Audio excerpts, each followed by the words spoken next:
In front of me is Poco F7 Pro, and today I would like to show you how you can add audio or video file to text message. Begin by launching messages and selecting or creating a chat.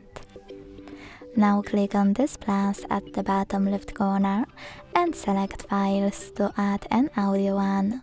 In order to find it, hit one of those apps, click on audio at the top, or select those three lines at the top left corner to pick one of those sources. Either way, when you're ready, click on one of your files. If you want to add a video one, select Gallery section instead and look for your video here to click on it. Or tap on Folders, look for it here and tap on it to apply it.